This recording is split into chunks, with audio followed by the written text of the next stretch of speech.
দোলনা কেড়ে নিল ৮ বছরের এক শিশুর তত্তাজা প্রাণ।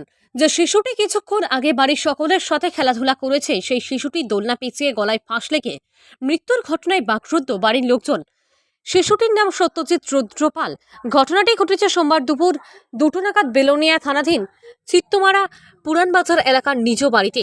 বাড়ির কাছে প্লাস্টিকের দড়ি দিয়ে তৈরি দোলনা বাঁধা ছিল। সেই দোলনায় দুলতে গিয়ে দোলনা গলায় পেঁচিয়ে মৃত্যু হয় বলে দাবি মৃত শিশু সত্যজিৎ বাড়ির লোকজনের কাছ থেকে জানা যায়, সত্যজিৎ মৃত্যুর কিছুক্ষণ আগে জেঠুর সাথে বসে মোবাইল দেখছিল। মোবাইল দেখার পর বিপত্তি বাধে দোলনা চড়তে গিয়ে। সত্যজিৎকে দেখতে না পেয়ে খোঁজাখুঁজির পর বাড়ির লোকজন দেখতে পায় সত্যজিৎ দোলনায় পিছিয়ে রয়েছে। শুরু হয় বাড়ির লোকজনদের চিৎকার শুনে ছুটে আসে আশেপাশের লোকজন।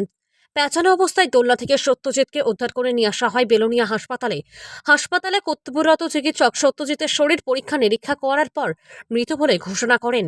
এই খবর শুনে শুরু হয় বাড়ির লোকজনদের গগনভেদী কান্নার আওয়াজ। একটা বাচ্চার বাবা সত্যজিৎ রুদ্রপাল নামে ৮ বছরের ধরেন না ১:৩০টার দিকে হাসপাতালে আনছিল।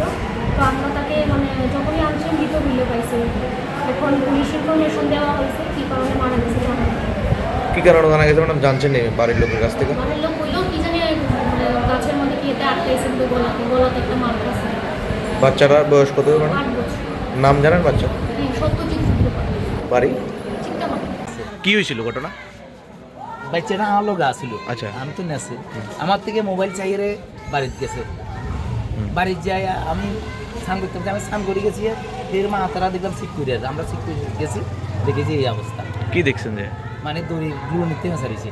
কি ঝুলনি আছে? মানে ঝুলন তো কিটা এটা? প্লাস্টিকের গুলো মানে খেলতো লাগছিল ঝুলন ঝুলন। এটা কি গাছে লাগানো আছিল? গাছে লাগাইনি। মানে গাছের মধ্যেই পেঁচে গেছে একবার। গাছের মধ্যে ফেসে গেছে। বাড়ি কোন জায়গায়? চিত্তমারা।